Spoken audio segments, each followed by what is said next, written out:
예수께서 예루살렘에 이르러 성전에 들어가사 모든 것을 둘러보시고 때가 이미 저물매 12 제자를 데리고 베다니에 나가시니라.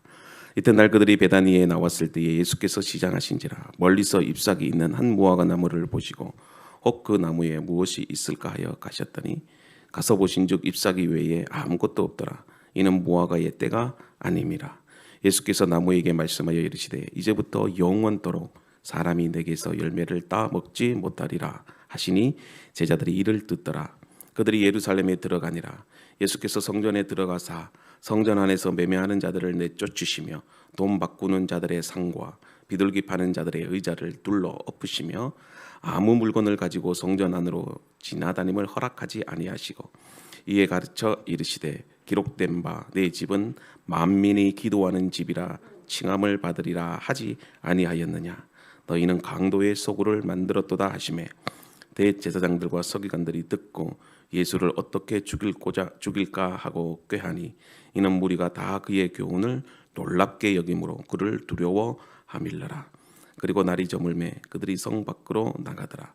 그들이 아침에 지나갈 때에 무화과 나무가 뿌리채 마른 것을 보고 베드로가 생각이 나서 여짜오되 랍비여 보소서 저주하신 무화과 나무가 말랐나이다. 예수께서 그들에게 대답하여 이르시되 하나님을 믿으라.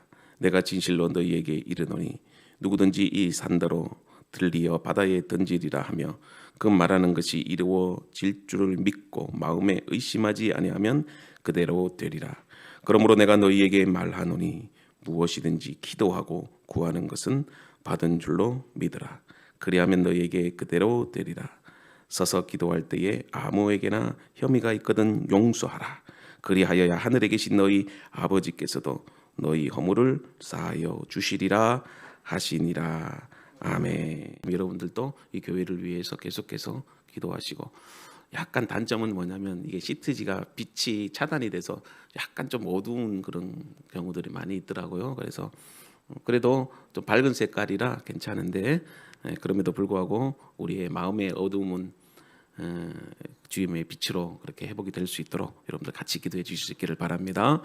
우리는 지난 시간에 교회는 거룩한 공동체다라는 주제로 함께 은혜를 나누고 있습니다. 거룩은 우리 교회가 지향해야 될 그런 목적이고 하나님 나라의 기초 원리죠. 거룩한 존재가 되기 위해서 우리를 거룩해 하시는 그 하나님의 은혜가 필요합니다.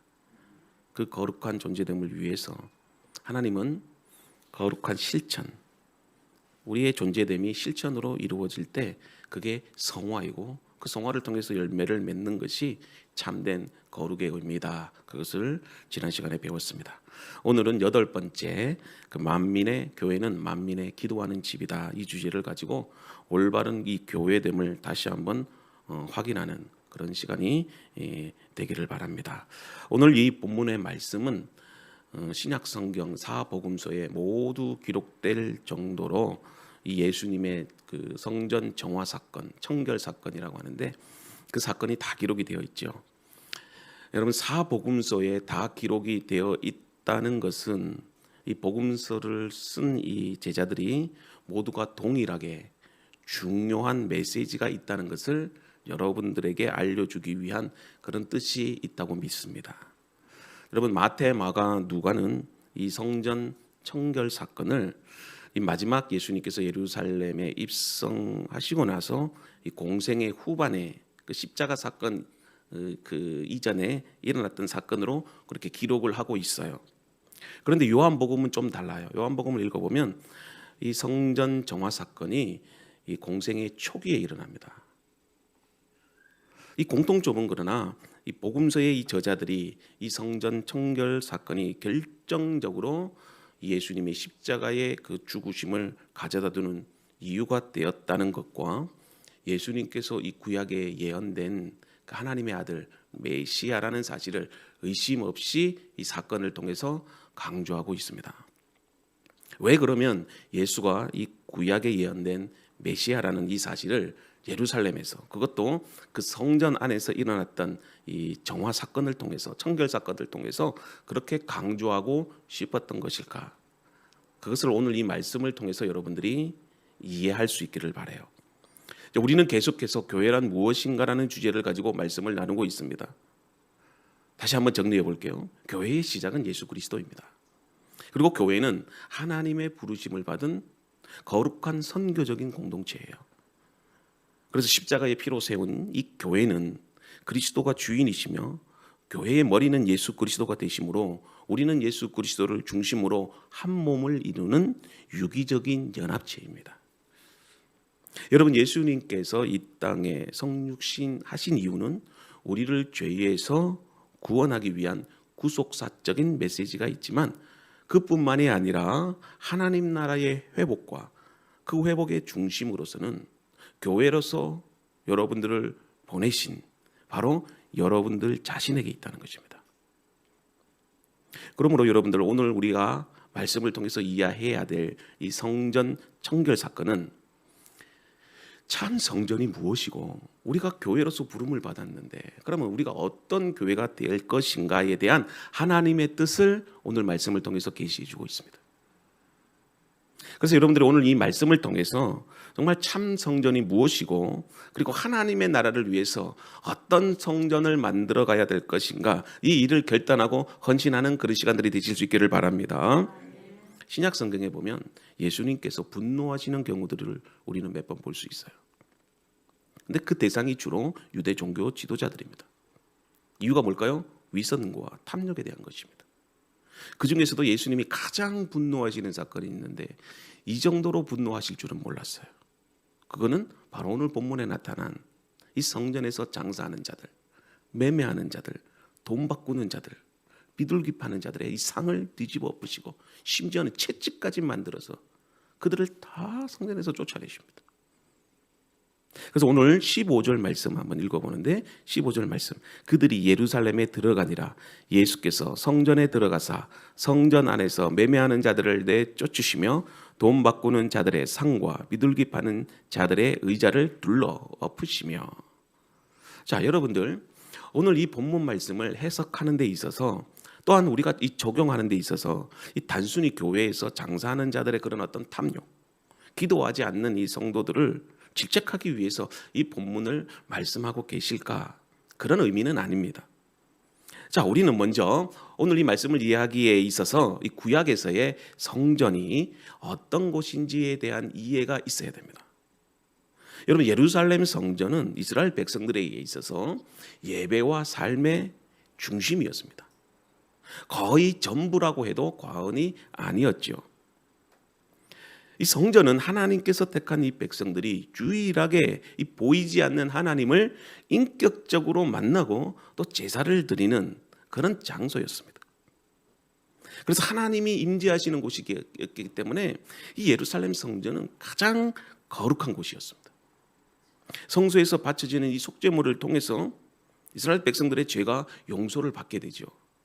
그리고 또한 지성소에는 이 대제사장이 1년에 단 한 번 희생제물을 바침으로 인해서 이 백성들의 죄를 속죄합니다.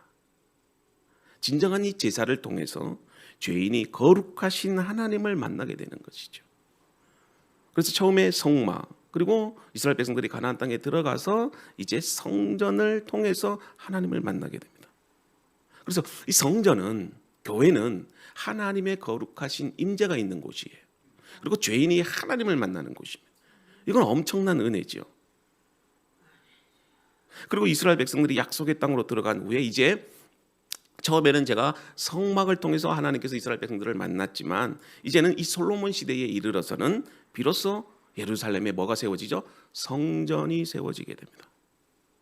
그래서 이 솔로몬이 이 성전을 완공하고 난 이후에 이스라엘 백성들이 이 하나님의 거룩하신 성전 앞에서 제사를 드리게 되는데, 여러분, 이 솔로몬의 최고의 업적이 무엇일까요? 지혜? 물론 그것도 될 수 있겠지만, 그러나 바로 이 하나님의 성전을 완공했다는 것이죠. 그래서 우리는 이 솔로몬이 이 성전을 완공하고 난 뒤에 그가 드린 이 성전 기도를 통해서 우리는 이 성전의 본래적인 의미를 가장 잘 이해할 수가 있어요. 그래서 저도 개인적으로 제가 교회를 담임을 하게 될 때에 이 솔로몬의 성전 기도를 우리 성도들이 좀 이해를 했으면 좋겠다. 그리고 교회 들어올 때 이 솔로몬의 성전 기도를 이렇게 이제 뭡니까? 디자인을 해서 좀 걸어놔야 되겠다, 그런 마음도 가지고 있었어요. 그래서 여러분들 열왕기상 8장에 보면 이 솔로몬의 성전 기도가 나오는데 모든 것들을 다 얘기할 수는 없지만 그 중에서도 핵심적인 것, 오늘 이 본문 말씀과 연관시켜서 여러분들에게 말씀을 드리는데 그게 41절과 43절입니다. 우리 같이 한번 읽어보도록 하겠습니다. 시작.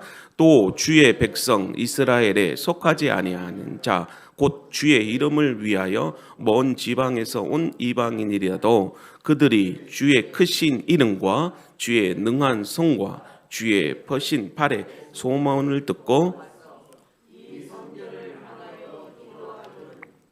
주는 계신 곳 하늘에서 들으시고 이방인이 주께 부르짖는 대로 이루사 땅의 만민이 주의 이름을 알고 주의 백성 이스라엘처럼 경외하게 하시오며 또 내가 건축한 이 성전을 주의 이름으로 일컫는 줄을 알게 하옵소서. 아멘. 여러분들 오늘 읽은 41절과 43절의 이 말씀의 핵심은 이렇습니다. 이 성전은 하나님의 성전이라는 것입니다. 그리고 이스라엘 백성들만을 위한 성전이 아니라 모든 열방을 향한, 그러니까 이스라엘 백성들을 포함한, 이방인들도 포함한 만민을 위한, 열방을 위한 성전이라는 것이에요. 그래서 이 솔로몬은 이스라엘에게 속하지 않는 땅에 그런 어떤 이방인들이라 한다 할지라도 이 성전을 향하여 두 손 들고 기도할 때에 하나님께서 들으시고 그들의 죄를 용서해 주시며 주의 백성인 이스라엘 백성처럼 어떻게 하나님을 경외하게 해달라고 그래요. 얼마나 멋진 기도예요. 솔로몬은 이 기도를 드림으로 하나님께서 자신을 통해서 성전을 건축하게 하신 그 의도를 정확하게 알고 있었어요. 자, 다시 정리합니다. 하나님의 성전은 유대인의 성전이 아니라, 유대인의 구원만을 위한 성전이 아니라 온 땅의 만민, 이방인까지도 포함한 이 열방을 위한 성전이라는 것입니다. 그래서 여러분, 교회는 열방을 위한 교회가 되어야 됩니다. 우리만을 위한 교회가 아니라 이 지역사회, 그리고 이 나라를 위한, 그리고 전 세계를 위한 중보기도할 수 있는 기도하는 교회가 되어져야 돼요. 그래서 성전은 만민, 이방인도 포함한 그런 기도의 장소가 바로 성전이에요.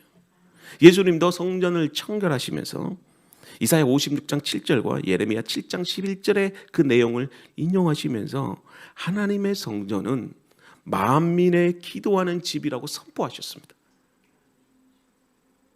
내 집은 만민의 기도하는 집이라, 이 말씀은 성전의 그런 어떤 본질을 가르치며 말씀하신 거예요. 다시 얘기합니다. 하나님의 교회는 기도하는 집입니다. 우리만을 위한 기도하는 집이 아니라 모든 백성과 모든 열방이 하나님께 기도하는 곳이 바로 교회입니다. 그래서 성전은 여러분 하나님이 임재하시는 거룩한 공간이지 않습니까? 그래서 성전은 무엇보다도 열방을 향하여 함께 중보하는 백성들의 기도하는 곳이죠. 이러한 기도는 이스라엘 백성들에게만 해당되는 것이 아니라 이방인들까지도 기도할 수 있는 곳이 바로 교회입니다. 여러분, 기도하지 않는 교회는 교회가 아니지요. 기도가 사라진 성전은, 사실은 오늘날 한국 교회에 얼마나 많은 기도가 있습니까? 여러분, 그러나 기도의 내용이 없고 열매가 없으면 그것은 기도가 아니죠. 그냥 주문입니다. 기도가 없는 성전은, 기도하는 성도가 없는 교회는 그냥 건물일 뿐입니다. 저는 우리 교회가 정말 기도의 간절함이 있기를 바라요. 어디든지 이 성전을 향해서 기도하고, 또 힘들고 지칠 때마다 주의 성전에 나와서 엎드려 하나님, 저 왔어요. 너무 힘들어요. 하나님 도와주세요. 기도할 때 하나님께서 여러분들을 만나주시고 또 회복시켜주시고, 저는 그런 교회가 되기를 원합니다. 여러분, 우리는 기도를 통해서 하나님과 영적 교제를 나누지 않습니까? 하나님의 임재를 경험해요. 그리고 하나님과의 깊은 대화를 기도를 통해서 나눕니다. 그럴 때 하나님은 우리의 기도를 들어주시고, 하나님은 사랑으로, 긍휼로 여러분들의 기도에 응답해 주셔요. 그래서 여러분들 성도는 어떤 일이 있어도 기도를 쉬는 죄를 범치 말아야 돼요. 사무엘은요, 이스라엘 백성들을 향해서 이런 고백을 하지 않습니까? 내가 기도를 쉬는 죄를 범치 않겠다. 여러분들은 기도의 사명자로 부르셨어요. 우리는 기도할 때 하나님의 은혜를 누리고 그 기도를 통해서 우리가 하루하루를 살아갈 수 있는 겁니다. 성전의 주인은 예수 그리스도십니다. 그 예수님의 공생의 사역을 보면 예수님도 기도로 시작하셨고 기도로 마치셨어요. 그리고 어떤 일들을 결정하실 때마다 예수님은 항상 기도하셨습니다. 마찬가지죠. 예수님께서 교회의 머리가 되시고 예수님께서 교회의 주인이 되시는데 예수님도 기도하셨는데 여러분 우리가 기도해야 되지 않을까요? 저는 우리 교회가 정말 기도로 시작하고 기도로 그 일을 행하고 기도로 그 일을 마치는 교회가 되기를 바라요. 교회에서 하는 일, 예배도 선교도 봉사도 교제하는 것도 양육하는 것도 이 모든 것은 기도로 시작해서 기도로 마쳐져야 되고 교회는 기도의 부흥이 일어나야 됩니다. 그래서 여러분 기도하는 교회는 달라요. 우리 교회 가끔씩 성도들이 상담하러 오고 기도 부탁하러 와요. 그러면 우리 교회 여기 앉아서 기도하는 성도들마다 다 같이 고백하는 그 내용들이 있어요. 뭐냐면 목사님 이 교회는 너무 평안해요. 너무 좋아요. 근데 그런 영적 분위기가 한순간에 만들어지는 게 아니지 않습니까? 우리가 새 집에 들어가도 뭔가 어색한 경우들도 있지만 헌 집에 들어가도 뭔가 따뜻함을 느끼는 그런 어떤 집이 있듯이 마찬가지죠. 교회는 기도의 눈물을 뿌려야 됩니다. 여러분들 교회 들어가 보면 이 교회는 기도하는 교회다, 안간한 교회다 느껴지지 않습니까? 여러분 교회의 생명력은 기도로 나타납니다.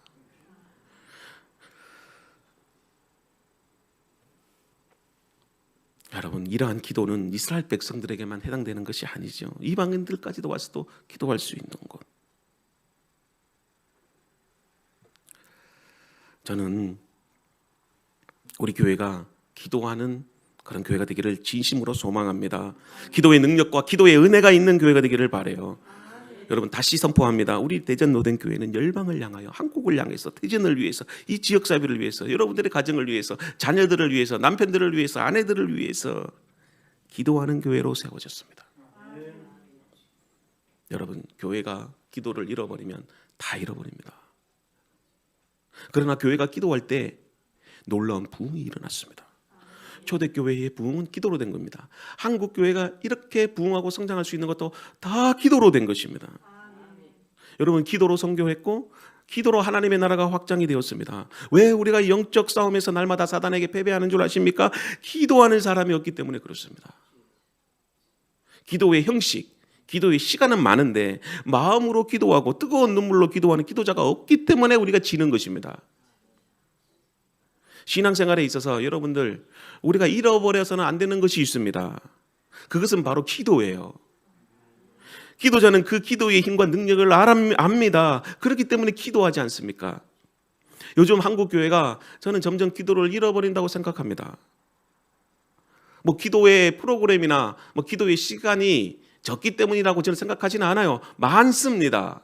새벽 기도회도 1, 2, 3, 4부부터 시작해서 뭐 온갖 기도의 프로그램들이 있습니다. 그러나 기도자가 사라집니다. 하나님 앞에 마음으로 기도하는 성도들이 없다는 것이지요. 눈물로 기도하는 성도들이 없다는 것이지요. 형식에 얽매여서 기도하는 성도는 많아요. 오늘날 너무 풍요로운 세상에 살지 않습니까? 과거의 교회와 오늘의 교회를 비교해 보면 과거의 교회는 힘들었어요. 어려웠어요. 그럴 때 우리 성도들은 어떻게 해서든지 성전에 나와서 기도했어요. 저희 아버님이 시골에서 목회를 했기 때문에 저도 시골 교회에 대한 추억이 있어요. 그때 저희 교회에 종탑이 있었는데 저도 가끔씩 신기하게 그 종탑을 딱 쳤어요. 3시 반에 종탑을 땡그랑 땡그랑 땡그랑 치면요 성도들이요 그때는 봉고차도 없었습니다. 비가 오든 눈이 오든 성도들이 30분이 됐든 1시간이 됐든 새벽 예배 참석하고자 그죠? 그 추운데도 이렇게 걸어서 오고 막 그랬었어요.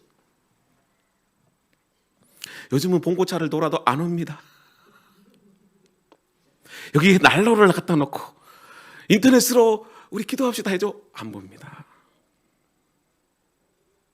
너무 풍요로운 세상에 산 것 같아요. 인간의 이성과 과학, 문명으로 어느 정도의 인간의 꿈을 이루는 시대에 우리는 살고 있습니다. 교회도 점점 이제는 세상의 문화와 가치관이 들어오게 되고 외형적인 성장으로 인해서 안주해버리고 위기의식을 상실해버리는 것 같은 느낌이 들 때가 있어요. 여러분, 교회가 세상과 비교해서 영적 싸움을 이길 수 있는 힘이 있어야 되는데 덩치는 커졌는데 근데 전혀 무기력해요. 교회의 존재됨을 잃어버리고 있어요. 이유가 뭘까요? 기도회가 없어서? 기도하지 않아서요? 나름으로 기도합니다. 그런데 저는 기도가 없다고 생각해요. 왜냐하면 기도의 본질을 잃어버렸어요. 이제 코로나19로 인해서 점점 성전에서의 기도가 사라져 버렸어요. 삶의 현장에서, 가정에서, 직장에서는 나름대로 기도한다고 하는데 정말 여러분 생각해 봅시다. 우리가 성전 기도를 제외한 삶의 현장에서 정말 얼마나 기도하는 시간이 있는가? 여러분, 오늘 이 본문 말씀에서 예수님이 분노하신 이유가 뭘까요? 왜 성전에서 이 장사하는 자들, 돈 바꾸는 자들, 비둘기 파는 자들의 상을 뒤엎어 버렸을까? 예수님께서 왜 유대 종교 지도자들에게 이 독사의 새끼들아, 너희가 어떻게 이 지옥의 판결을 피하겠느냐? 마태복음 23장 23절에 그렇게 33절에 말씀하셨지 않습니까? 도대체 왜 예수님이 이렇게 심한 말까지 하셨을까? 왜 이렇게 분노하셨을까? 그 중심에는 교회됨을 잃어버린 교회들 때문에 그렇습니다. 이게 지금 불신자들에게 하는 말씀이 아니지 않습니까? 불신자라면 이해가 가요. 근데 이 교회됨을 잃어버린 교회들, 장사의 소굴로 만들어버리고, 그것도 이 종교 지도자들의 자기의 배만 채우고, 그 배를 채우는 방식이 부자의 것을 뺐으면 이해가 되는데 이 가난한 자들의 것을 빼앗아 그것을 자기 만족으로 만들어서, 근데 그 권위를, 하나님의 성전을 통해서 그 권위를 이용한다는 거죠. 하나님의 뜻이다 그러면서. 그러니까 지난주 말씀에서도 예수님께서 성전을 정화하고 난 다음에 이 종교 지도자들이 와서 무슨 권위로 이런 일들을 행하느냐 그렇게 질책하지 않습니까? 예수님한테. 자기들은 권위가 있다는 것이죠. 인간의 온갖 탐욕과 욕심으로 상징되는 만모니즘, 그런 어떤 추악한 인간의 죄성이 이방 신전이 아니라 어디서 일어났다는 거죠? 거룩한 하나님의 성전에서 일어났다는 것입니다. 여러분, 성전은 하나님이 기도하는 집인데 오늘 이 본문 말씀을 여러분들 잘 이해하기 위해서는요, 이 유일하게 이방인들이 성전에서 기도할 수 있는 공간이 있습니다. 근데 그 장소가 어디냐면 성전에 보면 이방인의 뜰이라는 곳이 있어요. 근데 그 이방인의 뜰에서 이방인들이 와서 기도하고 예배해야 되는데 그 이방인의 뜰을 장사하는 자들의 소굴로 만들어버린 겁니다. 자, 좀 더 자세히 오늘 본문에 대한 이해를 좀 생각해 보려고 합니다. 여러분들이 솔로몬이 지은 이 성전의 구조를 보면 이 성전 안에는 뭐가 구분되어 있냐면 성소와 지성소가 구분이 되어 있습니다. 그리고 그 사이에 커다란 공간이 있는데 거기가 바로 이 성전 뜰이라고 하는 공간이 있어요.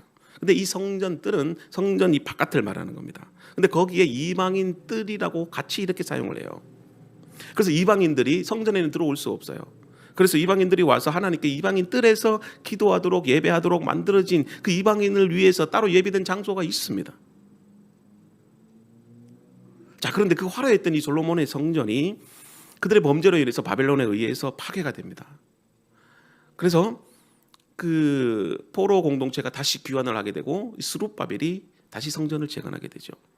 근데 그 재건된 성전은 너무 초라하고 보잘것이 없는 작은 성전이었어요. 근데 그 이후에 이 헤롯이 이제 유대인의 왕이 되는데 이 유대인의 환심을 얻기 위해서, 왜 그러냐면 이 헤롯이 원래 유대인 출신이 아닙니다.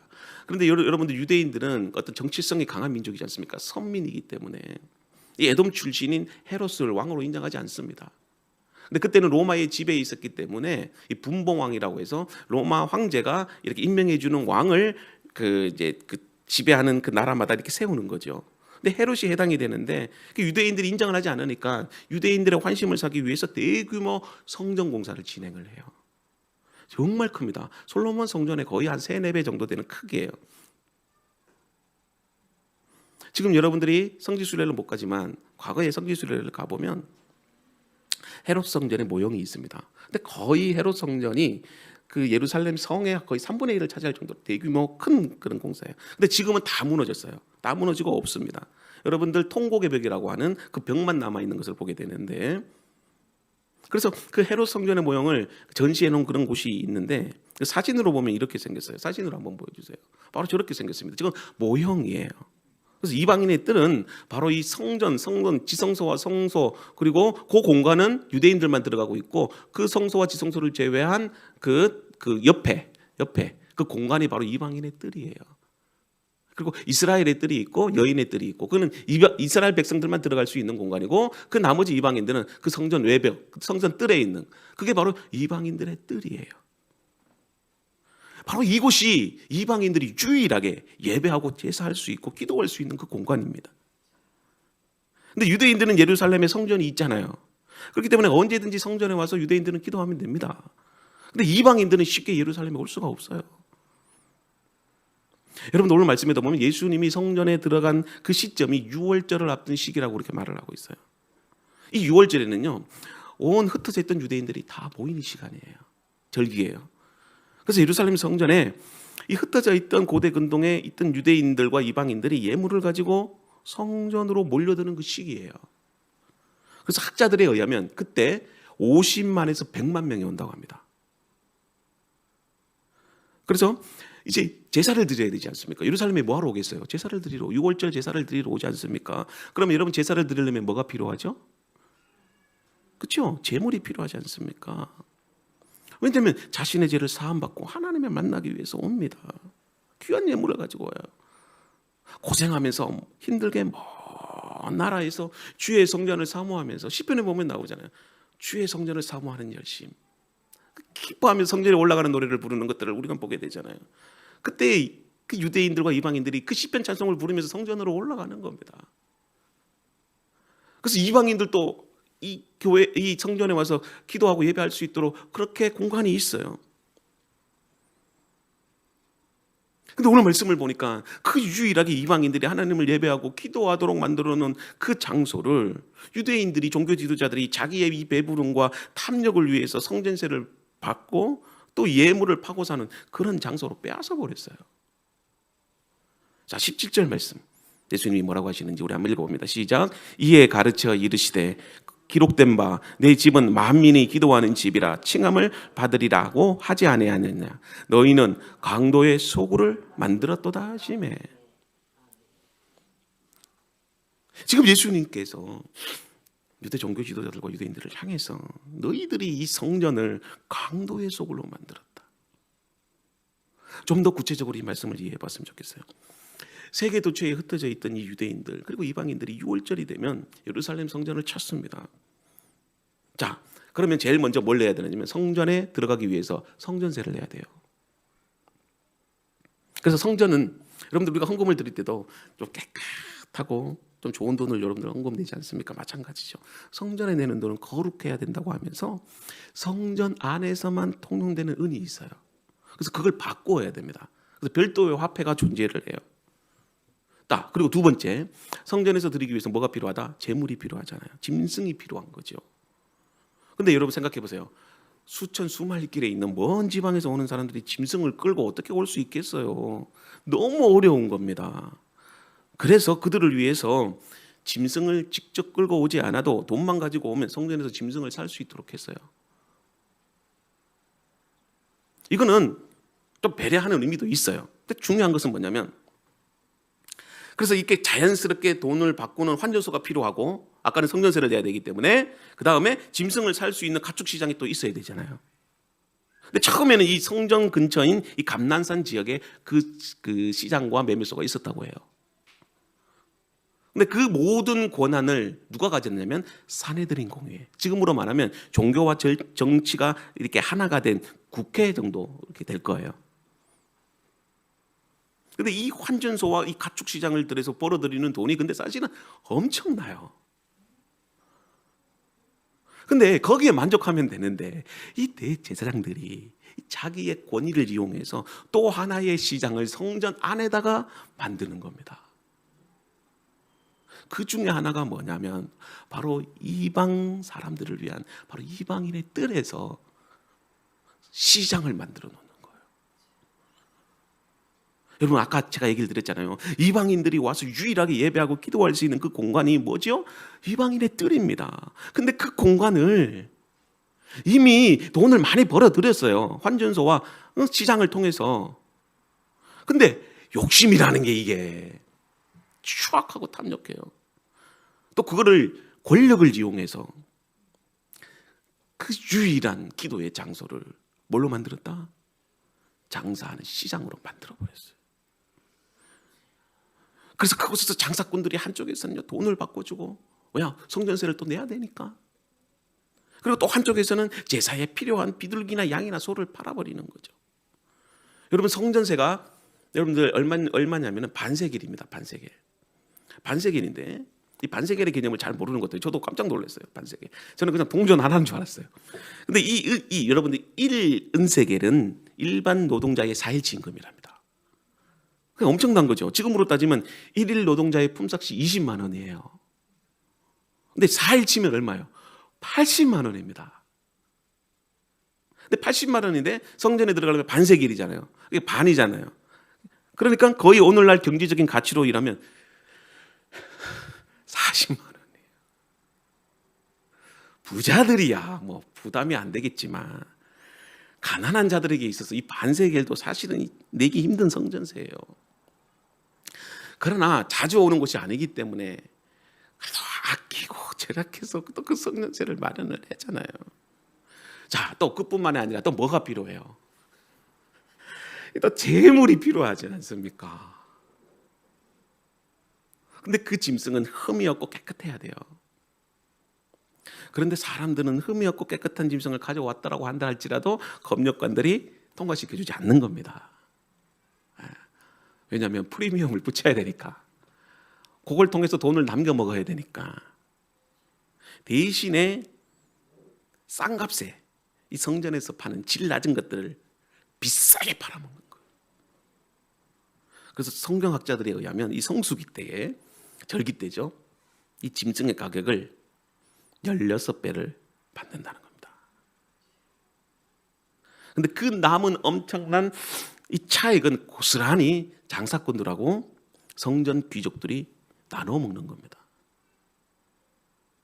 그러니까 이 성전에서의 이 종교 지도자들은요 죄사에는 관심이 없습니다. 뭐에 관심이 있다고? 제밥에만 관심이 있는 거죠. 오로지 그것도 가난한 자들의 돈을 착취해서 특별히 이방인들의 돈을 빼앗아서 이 자기의 배를 채우는 추악한 돈벌이를 하는 데만 관심이 있었어요. 그러니까 성전에서의 그런 어떤 성전세 그리고 제사는 그들에게 엄청난 부를 안겨다 주는 지금으로 말하면 은행 금고와도 같은 황금 노다지였던 거죠. 그러니까 그들은요 로마가 인정하는 합법적인 도둑이요 강도들이었습니다. 가난한 자들의 눈물과 땀이 담긴 그 성전 예물을 돈으로 강탈하는 돈독으로 가득한 자들이었어요. 그걸 누가 보셨어요? 예수님이 보신 겁니다. 그들의 타락한 죄성을 바라보면서 마음에 거룩한 분노를 일으키고 강력하게 그들을 비판하지 않습니까? 오죽했으면 성전에서 채찍을 만들어서 장사하는 자들을 다 뒤집어 엎으시고 다 쓸어버리셨을까? 여러분 하나님의 집은 기도하는 집인데 이 종교 지도자들과 유대인들은 이 강도의 소굴로 만들어버렸다는 거예요. 아마도 그들은 로마 제국의 황제가 인정하는 이 로마법에 저촉되지 않는 합법적인 행위라고 생각했을 거예요. 그렇기 때문에 마음에 전혀 꺼리낌도 없고 죄책감도 느끼지 않았던 거죠. 사회적으로 통용이 되고 묵인되는 이 세상의 방식이 절대적인 기준이 된다고 믿는 세상에서는요 가난한 자들과 이방인들이 공평하게 정의롭게 살 수 없습니다. 그건 절대 용납이 되지 않는 거예요. 어쩌면 예수님께서 이 성전에서 채찍을 만들어 상을 뒤집어 엎어버리시고 장사하는 자들을 다 내어 쫓으시는 행동은 강력한 하나님의 경고를 오늘날 한국 교회들에게 보내고 있다는 것이에요. 예수님께서 오늘 저와 여러분들 우리 로덴 교회에게 이렇게 외치고 계십니다. 내 집은 만민이 기도하는 집이다. 여기서 기도란 뭘까요? 단순한 어떤 종교적인 간절함, 진정성을 표현하는 그 행위만을 의미하는 것은 아닙니다. 예수님께서 말씀하신 기도는 세상의 정의를 외면하고 가난한 자들을 학대하고 그들의 것을 꺼리낌 없이 빼앗아 버리는 이 타락한 인간 본성과 죄성에 대항한 하나님의 뜻을 보여주는 이정표와도 같은 거예요. 교회는 이 땅에 고통받는 자들, 사회적인 약자들, 갈취와 빼앗음으로 희생을 강요당하는 자들에게 기도를 통해서 위로와 소망을 주고 하나님의 정의와 공의를 보여주는 것이 바로 기도입니다. 단순히 기도했으니 응답해 주십시오 라는 자신의 소원을 이루기 위한 그런 어떤 기복적인 기도가 아니라 하나님의 나라와 의를 구하며 고통받는 자들의 아픔을 외면하지 않고 그들을 향해서 교회가 돕고 사랑하고 긍휼을 베푸는 것이 기도하는 교회의 핵심적인 주제 메시지입니다. 오늘날 한국 교회가 기도의 자정 능력을 상실했다고 합니다. 기도로 세상을 변화시키지 못하고 있습니다. 기도는 많이 합니다. 기도의 형식과 프로그램은 참 많습니다. 정말 우리가 기도하는 대로 만민이 기도하는 교회로서 세상에 소망과 기쁨을 주는 교회가 되고 있는가 한번 생각해 보실 수 있기를 바랍니다.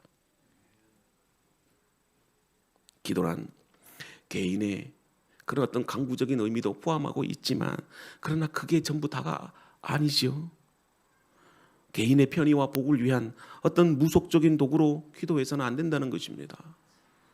결국은 교회에서 기도라는 포장을 통해서 장사하는 소굴로 만들어버렸습니다.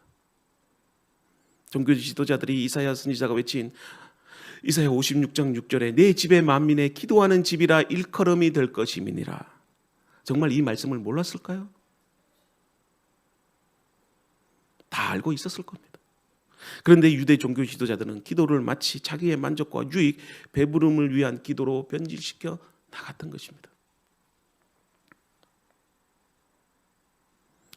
예수님은 그런 자들을 향해 성전 청결의 내용이 동일하게 기록된 요한복음 2장에서 다음과 같이 경고하시는데 요한복음 2장 18절과 19절입니다. 우리 같이 한번 읽어봅니다. 시작. 이에 유대인들이 대답하여 예수께 말하기를 내가 이런 일을 행하니 무슨 표적을 우리에게 보이겠느냐.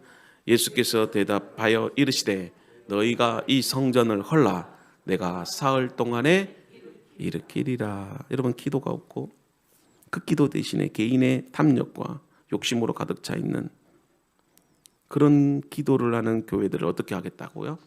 헐어버리겠다는 겁니다. 이 성전을 헐라. 이 성전을 헐라.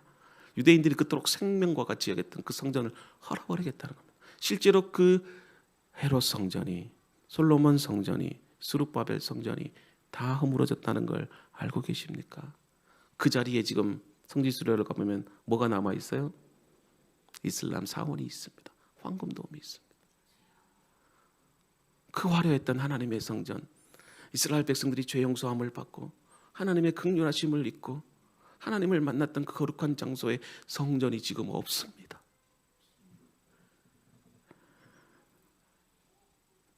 저는 우리 교회가 그런 교회가 되지 않기를 바랍니다. 예수님께서 새로운 성전을 세우겠다.